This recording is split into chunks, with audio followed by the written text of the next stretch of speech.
ამერიკის ხმა წარმოგიდგენთ.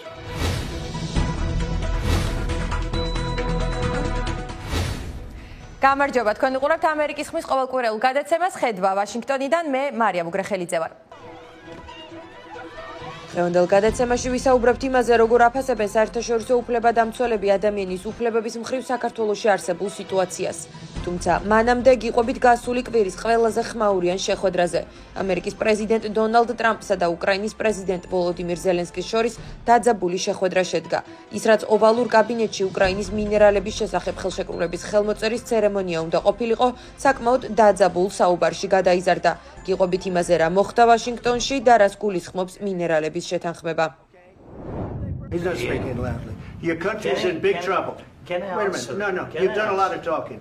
Your country is in big trouble. ვაშინგტონსა და კიევს შორის უკრაინულ მინერალებზე ხელშეკრულების ხელმოწერის საზეიმო ცერემონია ჩაიშალა. პრეზიდენტების დონალდ ტრამპისა და ვოლოდიმირ ზელენსკის შეხვედრა ოვალურ კაბინეტში, რომელიც მედიის თანდასწრებით მიმდინარეობდა, ორი ქვეყნის ლიდერს შორის ცხარე კამათში გადაიზარდა. You're either going to make a deal or we're out. ან შევთანხმდებით, ან საერთოდ გავალთ ამ ომიდან. და თუ გავედით, ბრძოლა მარტო მოგიწევთ. თქვენ პირობებს ვერ გვიკარნახებთ, თუმცა ხელშეკრულებას ხელს თუ მოაწერთ, უკეთეს პოზიციაში აღმოჩნდებით. თქვენ მადლიერი არ ჩანხართ, ეს კარგი არ არის. გულწრფელად გეუბნებით, ეს კარგად არ გამოიყურება. საკმარისია. ზელენსკიმ, რომელიც ვაშინგტონში საგანგებოდ ამ ხელშეკრულებაზე ხელმოსაწერად ჩავიდა, თეთრი სახლი დაგეგმილზე ადრე ნაჩქარევად დატოვა. სოციალურ ქსელ X-ში მან დაწერა, რომ მადლობელია ამერიკის, ამერიკელი ხალხის და პრეზიდენტ ტრამპის. ამ ეტაპზე გაურკვეველი რჩება უკრაინულ მინერალებზე მოლაპარაკებული შეთანხმების ბედი, რომელიც პირველი ბარიერი იყო რუსეთსა და უკრაინას შორის სამშვიდობო შეთანხმების მიღწევის გზაზე. We will never accept just ceasefire. უბრალოდ ცეცხლის შეწყვეტის შეთანხმებას არ მივიღებთ. უსაფრთხოების გარანტიების გარეშე ის არ იმუშავებს. დოკუმენტი საკმარისი არ არის, ძლიერი არმიაა საკმარისი. უკრაინის ზოგიერთ იშვიათ კრიტიკულად მნიშვნელოვან წიაღისეულზე და მინერალებზე საჯაროდ საუბარი პრეზიდენტმა ტრამპმა 3 თებერვალს დაიწყო. მან განაცხადა, რომ ამერიკა უკრაინის დახმარებას გააგრძელებს, მაგრამ სანაცვლოდ უკრაინისგან იშვიათი მინერალების მიღებას სურს. განვიხილავთ უკრაინასთან შეთანხმებას, რომლითაც ჩვენგან მიცემულს ისინი იშვიათი მინერალებით და სხვა რამეებით დააზღვევენ. კრიტიკულ მინერალებზე შეთანხმების იდეა უკრაინის პრეზიდენტს ეკუთვნის. ძვირფასი წიაღისეულის შეერთებულ შტატებთან ერთად ათვისების კონცეფცია ზელენსკიმ თვეების უკან უკრაინის გამარჯვების გეგმაში შეიტანა. ომის დასრულების სტრატეგიაში, რომელიც უკრაინის ლიდერმა კიევის მოკავშირეებს და მათ შორის ტრამპსაც გასული წლის შემოდგომაზე გააცნო. შეერთებული შტატების ფედერალური გეოლოგიური უწყება კრიტიკულს 50 მინერალისგან შემდგარ ჯგუფს უწოდებს. მათ შორისაა იშვიათი მინერალებიც, რომელთა ნაწილი უკრაინას უხვად აქვს. ქიმიურ ელემენტთა პერიოდული სისტემა, რომ წარმოიდგინოთ, ეს ბოლო მწკრივია. ელემენტები 47-დან 71-მდე პლუს სკანდიუმი და უტრიუმი. მათ ელექტრონიკაში და მოწინავე ტექნოლოგიებში ბევრი სხვადასხვა ფორმით იყენებენ. ხშირად მთელი ამ ინდუსტრიის ვიტამინებს ან სანელებლებსაც უწოდებენ, ვინაიდან ბოლო რამდენიმე ათწლეულის განმავლობაში სწორედ მათი საშუალებით მოხდა მეცნიერების ამ მიმართულების დაწინაურება. ამ ელემენტების დამსახურებაა, რომ ტექნოლოგიები დღეს გაცილებით მცირე ზომის, ბევრად სწრაფი, მოქნილი, ძლიერი და გამძლეა. ნიკელი, ლითიუმი და სხვა კრიტიკული მინერალები, რომელთა საბადოებიც უკრაინას აქვს, უმნიშვნელოვანესია დასამუხტი ელემენტებისა და სხვადასხვა ტიპის ტექნოლოგიების საწარმოებლად, რომელთაც ფართოდ იყენებენ მობილურ ტელეფონებში, ელექტრომანქანებში, დრონებში, თავდაცვის, კოსმონავტიკის, მედიცინისა და ბევრი სხვა სფეროს მოწინავე ტექნოლოგიებში. მაგალითად, უკრაინას უხვად აქვს ლითანუმი და ცერიუმი, რომლებიც ეკრანის განათებისთვის გამოიყენება. ასევე ბირთვული ენერგიის მისაღებად და ლაზერების წარმოებისთვის მნიშვნელოვანესი ერბიუმი და უტრიუმი. კიევი ფლობს მსოფლიოში ზომით მეხუთე გრაფიტის მარაგს. ის ელექტრომანქანების ბატარეებისა და ბირთვული რეაქტორების ერთ-ერთი მთავარი კომპონენტია. ვფიქრობ, ტრამპს იშვიათი მინერალები იმიტომ სურს, რომ ამერიკის ეკონომიკა ძლიერაა დამოკიდებული მათ ჩინურ წყაროებზე. ეს კი ეკონომიკური და ეროვნული უსაფრთხოების რისკებს ქმნის. არსებობს საფრთხე, რომ ჩინელები ამ საბადოებს უკრაინაშიც დაესაკუთრებიან. ევროკავშირმა კრიტიკული მინერალების სიაში სულ 34 მინერალი შეიყვანა. უკრაინას აქედან 22-ის საბადო აქვს, თუმცა ადგილობრივი კვლევითი ორგანიზაციების მონაცემებით მარაგის დაახლოებით 40% რუსეთის მიერ ოკუპირებულ ტერიტორიაზეა. თავიდან კიევმა პრეზიდენტ დონალდ ტრამპის მიერ შეთავაზებული შეთანხმების პირველი ვერსია უარყო და თქვა, რომ მასში უკრაინის ინტერესები დაცული არ იყო. ამას გარდა ზელენსკიმ მაშინ მიუნხენის უსაფრთხოების კონფერენციაზე ყოფნისას განაცხადა, რომ კიევი უსაფრთხოების გარანტიების გარეშე ხელს შეთანხმებას არ მოაწერდა. ეს ხელშეკრულება ჩვენ არ გვიცავს. ის არაა მზად ჩვენი და ჩვენი ინტერესების დასაცავად. მოგეხსენებათ, ეს ყოველივე უსაფრთხოების გარანტიებს უკავშირდება და მე ეს კავშირი ამ დოკუმენტში ვერ დავინახე. ამ განცხადებიდან დაახლოებით 10 დღეში ინტენსიური მოლაპარაკებების შემდეგ მხარეებმა შეთანხმება შეძლეს, მაგრამ არა უსაფრთხოების გარანტიებზე. პრეზიდენტმა დონალდ ტრამპმა 26 თებერვალს ღიად განაცხადა, რომ პასუხისმგებლობა ამ შემთხვევაში საკუთარ თავზე ევროპამ უნდა აიღოს. Well, I'm not going to make security guarantees. უსაფრთხოების დამატებითი გარანტიების მისცემას უკრაინისთვის არ ვაპირებ. ჩვენ ამას ევროპას გავაკეთებინებთ, რადგან როგორც იცით, ევროპა უშუალოდ მათი რუსების კარის მეზობელია. ტრამპმა იქვე დასძინა, რომ უკრაინაში ამერიკული კომპანიებისა და იქ დასაქმებული ამერიკელების ყოფნაც უკრაინისთვის გარკვეულ უსაფრთხოებას ავტომატურად უზრუნველყოფს. ლუკ კოფი, ჰადსონის ინსტიტუტის უფროსი მკვლევარი, ფიქრობს, რომ უსაფრთხოების სერიოზულ გარანტიებზე საუბარი სამომავლო მოლაპარაკებათა განხილვის თემა იქნება. ვფიქრობ, ნებისმიერი შეთანხმება უკრაინის უსაფრთხოების თაობაზე უნდა გადაწყდეს მთავარი მოლაპარაკებების დროს, რომელიც სავარაუდოდ გაიმართება უკრაინას, რუსეთს, შეერთებულ შტატებსა და ევროპულ პარტნიორებს შორის. ბუდაპეშტის მემორანდუმით მიღებული გაკვეთილის შემდეგ უკრაინელებს უფრო ხელშესახები კონკრეტული გარანტიები სჭირდებათ. ვფიქრობ, უკრაინელი ხალხი იმსახურებს სიცხადეს უსაფრთხოების სამომავლო გარანტიებზე. იქნება ეს შეერთებული შტატებისგან თუ ევროპული ქვეყნისგან. შეერთებულ შტატებში ვიზიტის დროს ბრიტანეთის პრემიერმა კირ სტარმერმა პრეზიდენტ ტრამპთან დაადასტურა, რომ სამშვიდობო შეთანხმების შემთხვევაში ომის შემდგომი მშვიდობის უზრუნველსაყოფად ლონდონი უკრაინაში მშვიდობის მყოფელებს გააგზავნის. ნარკვევით ვამბობ, გაერთიანებული სამეფო მზადაა შეთანხმების მხარდაჭერა ხმელეთზე ჯარითა და საშითვით მფრინავებით უზრუნველყოს. მოკავშირეებთან ერთად მუშაობთ, რადგან მშვიდობის შენარჩუნება მხოლოდ ამ გზით მოხდება. რამდენიმე დღით ადრე უკრაინაში სამშვიდობოების გაგზავნის ინიციატივით საფრანგეთის პრეზიდენტი ემანუელ მაკრონი გამოვიდა. მან ევროპული სამშვიდობო ძალების შექმნის იდეა წამოაყენა, რათა უკრაინა სამომავლოდ რუსეთის შემდგომი აგრესიისგან დაცული იყოს. საფრანგეთს მხარი მაშინვე დაუჭირა ევროპის რამდენიმე ქვეყანამ, მათ შორის ბრიტანეთმა და გერმანიამ. კრემლი უკრაინაში ევროპული სამშვიდობო ძალების განლაგებას გამორიცხავს. კითხვაზე, რას ფიქრობს უკრაინაში უცხოელ სამშვიდობოთა ჩასვლაზე, რუსეთის საგარეო საქმეთა მინისტრმა სერგეი ლავროვმა განაცხადა. ვერც ერთ ვარიანტს ვერ განვიხილავთ. როცა პრესკონფერენციაზე ეს კითხვა დასვეს, პრეზიდენტმა ტრამპმა თქვა, რომ სამშვიდობო ძალების განლაგება მხოლოდ ორივე მხარის თანხმობის შემთხვევაშია შესაძლებელი. როგორც ჩანს, ჩვენ და უკრაინა გვიგულისხმა. ჩვენთვის კი არავის უკითხავს. ჩემი აზრით, ეს მიდგომა, რომელიც ევროპელების მხრიდანაა თავს მოხვეული, უპირველეს ყოვლისა საფრანგეთის და ბრიტანეთის მიერ. ისევ იქეთკენ არის მიმართული, რომ კონფლიქტმა კვლავ იდუღოს. ანალიტიკოსები ევროპაში თავდაცვის გაძლიერების აუცილებლობაზე საუბრობენ. როცა საქმე მეზობელ იმპერიალისტურ ძალას პუტინს ეხება, ევროპამ საკუთარი თავდაცვის წარმოება უნდა ააშენოს. მათ ერთიანი დიპლომატიური ფრონტი უნდა შექმნან, რათა რუსეთის წინეხს გადაურჩნენ. ამასთან მეტი უნდა იღონონ და ჩაანაცვლონ ამერიკული დაფინანსება უკრაინისა და ასევე საკუთარი თავის მხარდასაჭერად. ასე თუ არ მოიქცევიან, დარტყმას საკუთარ უსაფრთხოებას მიაყენებენ. პროფესორ სტივენ ფიშის აზრით, ევროპის კონტინენტზე რეალობა დრამატულად შეიცვალა და ევროპელ ლიდერებს ახალი ეპოქისთვის თვალის გასწორება და უკეთ მომზადება სჭირდებათ. გასაგებია მათი შეხედულება თითქოს ყველაფერი ამერიკის უსაფრთხოების გარანტიებზეა დამოკიდებული. ევროპელ ლიდერებს ეს შეგრძნება აქვთ, რადგან ბოლო 80 წელია ასეთ სამყაროში იცხოვრეს. მაგრამ ეს სამყარო აღარ არის. მათ საკუთარი თავდაცვის უზრუნველსაყოფად ახლა თავდაცვის დამოუკიდებელი პოლიტიკა ესაჭიროებათ. უფრო ძლიერი და უფრო დიდი შეიარაღებული ძალებით თუ თავდაცვის მრეწველობით. ეს მათ შეერთებული შტატების გარეშე უნდა შეძლო. ამასობაში შეერთებული შტატებისა და რუსეთის დელეგაციებმა 27 თებერვალს მონაწილეობა მოლაპარაკებათა კიდევ ერთ რაუნდში მიიღეს. თურქეთში სტამბოლში გამართულ შეხვედრაზე მხარეებმა ორმხრივ ურთიერთობაში დაგროვილი საკამათო საკითხების დაძლევა სცადეს. ეს სამომავლოდ დაგეგმილი მთავარი სამშვიდობო მოლაპარაკების მოსამზადებელ სამუშაოთა ერთ-ერთი ნაწილი იყო. რამდენად სარწმუნოა ის, რომ სამშვიდობო შეთანხმება რეალურად 2025 წელს მოხდება. ვნახოთ, მაგრამ ვიტყოდი, რომ ახლა გაცილებით დაახლოებით მეტი შანსია მარტო იმიტომ, რომ რუსების სისხლისგან და რესურსებისგან დაცლილნი არიან უკრაინელთა სამწლიანი გმირული თავდაცვის გამო. პუტინს ალბათ გამოსავლის მოძებნა ან ომის სხვა ეტაპზე გადაყვანა სურს. მოლაპარაკებების დაწყება უნდა. მეორეს მხრივ ტრამპმა ამ შედეგზე ფსონად შიდა პოლიტიკური სანდოობა და საკუთარი ეგო დადო. და ვფიქრობ, ეს მისთვის განსაკუთრებით მნიშვნელოვანია. მას შედეგის მიღწევა ესაჭიროება და თან სწრაფად. შეერთებული შტატების მიერ ინიცირებულ მთელ ამ დიპლომატიურ მცდელობათა ფონზე რუსეთს უკრაინაზე თავდასხმა არ შეუწყვეტია. მოსკოვი რაკეტებითა და დრონებით განუწყვეტლად ბომბავს უკრაინის ქალაქებს და სოფლებს ომში, რომელიც მეორე მსოფლიო ომის შემდეგ ევროპის კონტინენტზე ყველაზე მასშტაბური და ყველაზე მსხვერპლიანია. მაია ქვარცხალა, ამერიკის ხმა, ვაშინგტონი. დრაკონული რეპრესიული კანონების საწინააღმდეგო ხმების ჩასახშობად ასე აფასებენ საერთაშორისო ორგანიზაციების წარმომადგენლები საქართველოში მიღებულ ახალ რეგულაციებს.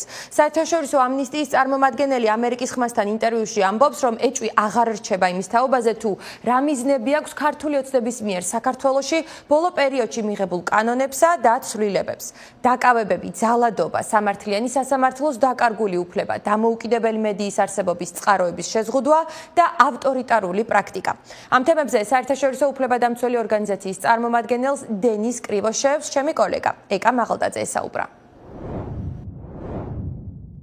Denis, thank you so much for your time. Georgian government has adopted Denis, მადლობა დროის დათმობისთვის. საქართველოს ხელისუფლებამ ბოლო თვეების და კვირების განმავლობაში არაერთი ახალი კანონი აამოქმედა. ბევრში კი ცვლილება შეიტანა და ბევრის შეცვლას სამომავლოდ გეგმავს. ზოგიერთ განცხადებაში თქვენ ამ ცვლილებებს დრაკონულ შეზღუდვებად აფასებდით. გითხარით, რატომ მიიჩნევთ ასე და რა არის ამ კანონების მიზანი? მადლობა მოწვევისთვის. იმის შერშევაც კი რთულია საიდან დავიწყოთ. ჩვენ ამ რეგიონის შესახებ მუშაობთ და ბევრი პარლამენტი გვინახავს, რომელიც დრაკონულ კანონებს იღებს. მაგრამ არ მგონია მენახოს, არ მახსოვს მენახოს პარლამენტი, რომელიც ამას ამ მასშტაბით და ასე სწრაფად ასე მოკლე დროში აკეთებს. საქართველოს ხელისუფლება ადამიანის ფუნდამენტურ უფლებებს ისე უდგება, როგორც რაღაცას, რაც მას შეუძლია გადაწყვიტოს, როდის შეუძლია ხალხს მისი გამოყენება და როდის არა. ეს ახალი კანონმდებლობაც მსგავსია. ამის შესაბამისია. ისინი ზღუდავენ მშვიდობიანი პროტესტის უფლებას, გამოხატვის უფლებას. ჩვენ ვიხილეთ თავდასხმები მედიაზე, სამოქალაქო საზოგადოებაზე და ყველაფერი, რაც მათ სურვილს ეწინააღმდეგება, რომ საჯარო სივრცის გაკონტროლება შეძლონ, როგორც ჩანს თავდასხმის სამიზნე ხდება. ჩვენ გვაშფოთებს იმის ნახვა, თუ როგორ ამკაცრებენ ისინი წესებს, რომლებიც ისეთ რაღაცეებს არეგულირებს, როგორც საჯარო სივრცეა და ხალხის უფლება და შესაძლებლობა პროტესტისა და სიტყვის თავისუფლებით ისარგებლოს. ახლა კი ვხედავთ გაზრდილ ჯარიმებს, რომლებიც აკრძალვებს უკავშირდება, რომლებიც თავადაა შერჩევითი და ეწინააღმდეგება საქართველოს საერთაშორისო ვალდებულებებს. ვხედავთ, როგორ ზრდიან და აფართოებენ ამ დრაკონული წესების მასშტაბს და მათ გამოყენებას. ასობით დაკავებულ მოქალაქეთაგან ბევრი ამბობს, რომ ისინი უბრალოდ პროტესტში მონაწილეობისთვის დააკავეს და არა კანონდარღვევისთვის, რომ მათ დაკავებისას ან მის შემდეგ ცუდად მოეპყრნენ, სცემეს, ფიზიკური ან სიტყვიერი შეურაცხყოფა მიაყენეს. საერთაშორისო ამნისტია ამბობს, რომ ეს უკვე ტენდენციაა. რა მიუთითებს თქვენთვის იმაზე, რომ ეს ერთი საერთო სურათის ნაწილია და დაკავებებს და დაკავებულებთან მოპყრობას საერთო მახასიათებლები აქვს. როდესაც ადამიანები ქუჩაში გადიან, მათ აქვთ უფლება იქ იყვნენ, ისაუბრონ. პოლიცია და ხელისუფლება ამას განსხვავებულად უდგება. ისინი თავისი შეხედულებით ასხვევებენ ავტორიზებულ და არაავტორიზებულ პროტესტს და როცა გადაწყვეტენ, რომ ადამიანები იქ არ უნდა იყვნენ, ამას ისე უდგებიან, როგორც უკანონო შეკრებას. ადამიანების დაკავება ასეთ გარემოებებში შერჩევითია. ეს კანონის და ადამიანის უფლებების არსის საწინააღმდეგოა. მაგრამ პოლიცია ამას მაინც აკეთებს და აკეთებს სისასტიკით. ამას აკეთებენ იმ მიზნით, რომ რაც შეიძლება მეტი ადამიანი მოაგროვონ ქუჩებიდან და მათ უხეშად ექცევიან. მათ ვინც ამას აკეთებს და მათ ვინც ამის ბრძანებებს გასცემს, პასუხი უნდა ააგონ. ახლა ეს არ ხდება, ამას ვერ ვხედავთ. ამგვარად ამ ძალადობის მასშტაბი და სიმძიმე საკმაოდ შემაშფოთებელია. ჩვენ ნამდვილად ვხედავთ ტენდენციას. უპირველესად, ეს დაპატიმრებული ხალხი დემონსტრანტებს შორის შერშევითადაა დაკავებული. არ არსებობს განსხვავება იმ ხალხს შორის, ვინც თუნდაც ძალადობდა, ან კანონს გადააბიჯა რამენაირად და ვინც იქ უბრალოდ ადგილზე იყო. მას შემდეგ, რაც პოლიცია აკავებს, მათ უხეშად ექცევიან. აპატიმრებენ მიხალთ პოლიციის განყოფილებებში და შემდეგ უარს ეუბნებიან ადვოკატებთან კონტაქტზე. შემდეგი პროცედურების, ძალიან ხშირად, სასამართლო პროცესები ძალიან სწრაფად ტარდება. როცა მოსამართლეები ისმენენ პოლიციელთა ჩვენებებს დაკავებულთა მხრიდან შესაძლო დანაშაულების შესახებ და იღებენ ამას როგორც დადასტურებულ ფაქტს. პარალელურად ჩვენ ხედავთ ძალიან ბევრ მტკიცებულებას, დოკუმენტს იმისა, რომ პოლიცია დემონსტრანტებს სცემს, მათ უხეშად ექცევა, მათ ცხოვრებას ურთულებს ბევრი სხვადასხვა გზით. იქნება ეს მათი დაკავება, საკვებზე უარის თქმა, აყვანის ადგილიდან შორს გათავისუფლება. ბევრი კი, რაც ყველაზე შემაშფოთებელია, საერთოდაც საავადმყოფოში აღმოჩნდა და ეს ერთი შემთხვევა არაა. ათეულობით შემთხვევაც არაა. ძალიან საგულისხმო რიცხვებზეა საუბარი, რაც აჩვენებს, რომ ასე ექცევა პოლიცია დემონსტრანტებს. ბევრ ადამიანს აპატიმრებენ მხოლოდ იმის გამო, რომ მათ განსხვავებული ხმა აქვთ. ამის გამო ეპყრობიან მათ ასე. ეს კი მიუთითებს, რომ ესაა წინასწარ განსაზღვრული პოლიტიკა იმისა, რომ დემონსტრანტებს, პროტესტის მონაწილეებს ასე გამორჩეულად უხეშად ძალადობრივად მოექცნენ. მათ კი ვინც ამას აკეთებს, იციან, რომ თავისი ქმედებებისთვის არ დაიჯებიან.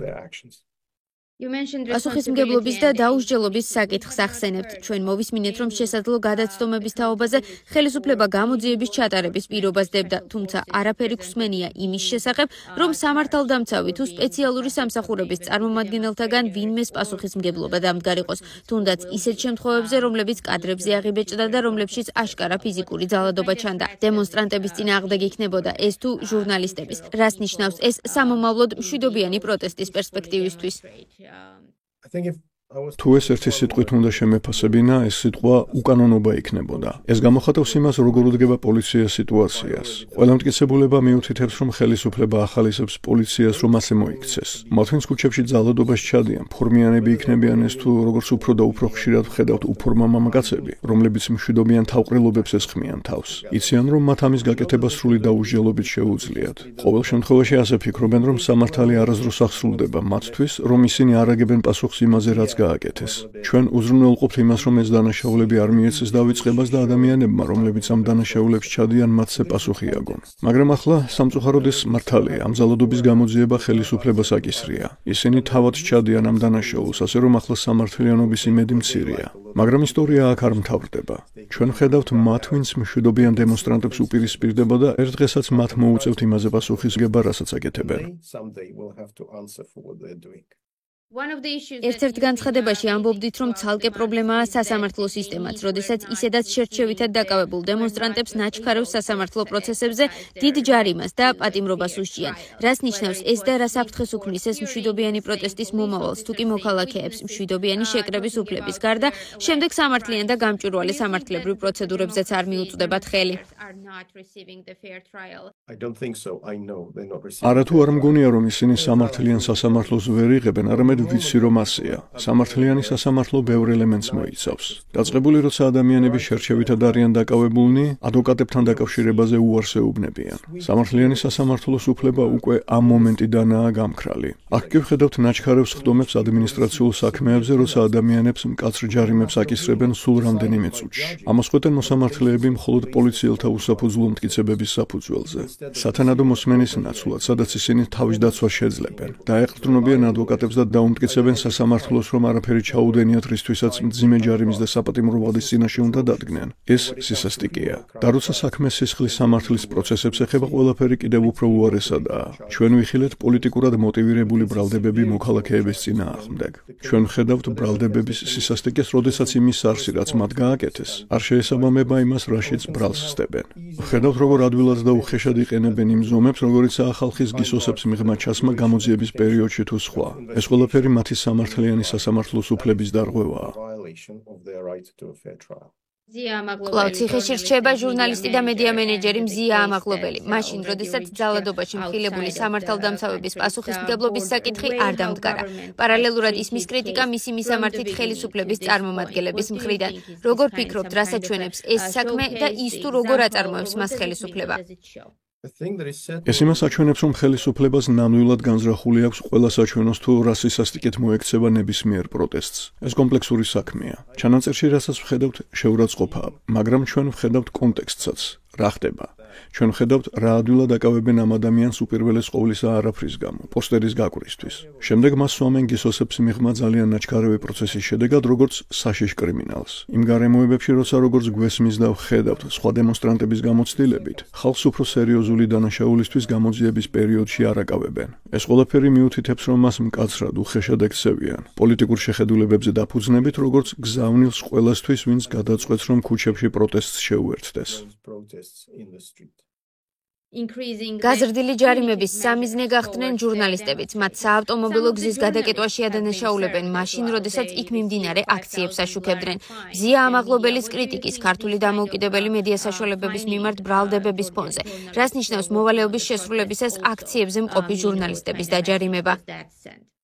მაგრამ ცხადია, უეჭველია, რომ ჟურნალისტები ის ჯგუფია, რომლის საქმიანობასაც პოლიცია და ხელისუფლება საფრთხედ ხედავს იმისთვის, რასაც ისინი აკეთებენ და ამიტომ თავს ესხმიან მათ. მიზანში იღებენ უფრო ხშირად ვიდრე სხვა ხალხს. კიდევ ერთხელ ვიტყვი, რომ ამ ჟურნალისტების დაკავება თუ დაჯარიმება შერჩევითია. არავის უნდა მოეპყრონ ასე, მაგრამ ჟურნალისტები ნამდვილად ყველა შემთხვევაში არიან იდენტიფიცირებულნი და მიზანში ამოღებულნი. კონკრეტულად იმიტომ, რომ ისინი მოდიან კამერებით, მიკროფონებით და ამბებით, რომელთა გაზიარებასაც მთელი მსოფლიოსთვის ცდილობენ.